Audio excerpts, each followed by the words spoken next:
CM చంద్రబాబుకి ప్రధాని Modi phone చేశారు. మోంతా తుఫాన్ ప్రభావం పైన చంద్రబాబుతో మోదీ మాట్లాడుకొచ్చారు. ప్రధాని కార్యాలయంతో సమన్వయం చేసుకోవాలని మంత్రి లోకేష్ కి కూడా సూచన చేశారు. వర్షాలు వరదలు ఉన్నటువంటి ప్రాంతాల్లో ముందస్తు చర్యలు తీసుకోవాలని ఆదేశం జారీ చేశారు.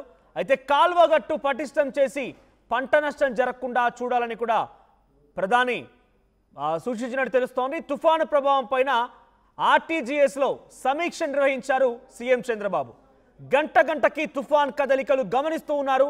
అప్రమత్తంగా ఉండాలని అధికారులను కూడా ఆదేశాలు జారీ చేశారు. ఈ సమీక్షలో మంత్రులు లోకేష్, అనిత అండ్ చీఫ్ సెక్రటరీలు కూడా పాల్గొన్నారు. ఉన్నతాధికారులు కూడా ఈ కార్యక్రమంలో పాల్గొన్నారు. సో ప్రస్తుతానికి మోదీ ఫోన్ తర్వాత ఎటువంటి పరిస్థితులు నెలకొన్నాయి, సీఎం సమావేశంలో ఎటువంటి కీలకమైనటువంటి పరిణామాలు చోటు చేసుకున్నాయి, మా ప్రతినిధి కృష్ణమోహన్ అందిస్తారు. కృష్ణమోహన్, సో ప్రస్తుతానికి ముఖ్యమంత్రి చంద్రబాబు ఎటువంటి సమీక్షా సమావేశాలు నిర్వహిస్తున్నాడు, ఆయన సమీక్షా సమావేశం తర్వాత ఎటువంటి కీలక మార్పులు జరిగాయి, సో ప్రస్తుతానికి ఏపీ వ్యాప్తంగా వాతావరణానికి సంబంధించిన అప్డేట్స్ ఏంటి, అధికారులు ఏ రకంగా అలర్ట్గా ఉన్నారు?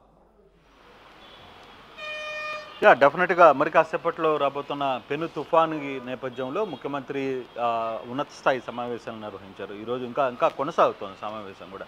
ఆ సమావేశంలో క్లియర్గా చాలామంది అధికారులు, తర్వాత జిల్లా కలెక్టర్లతో టెలికాన్ఫరెన్స్ నిర్వహించారు. తర్వాత సిఎస్, తర్వాత రెవెన్యూ, తర్వాత ఆల్ డిపార్ట్మెంట్స్ అధికారులందరితో పాటు హోంశాఖ మంత్రి అనిత, అలాగే లోకేష్ కూడా ఈ సమావేశంలో పాల్గొన్నారు.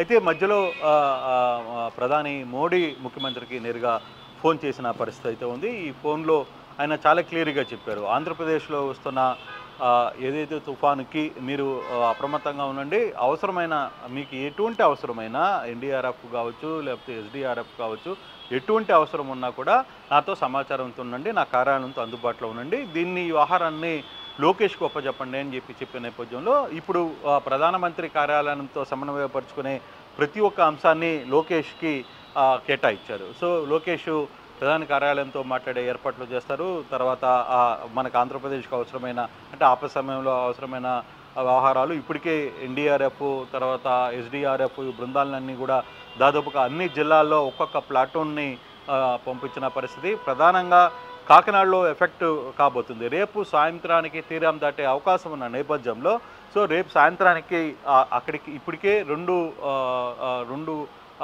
బృందాలని ఎన్డీఆర్ఎఫ్ తర్వాత ఎస్డీఆర్ఎఫ్ని కలిపి 2-3 బృందాలని అక్కడికి పంపించిన పరిస్థితి అయితే ఉంది.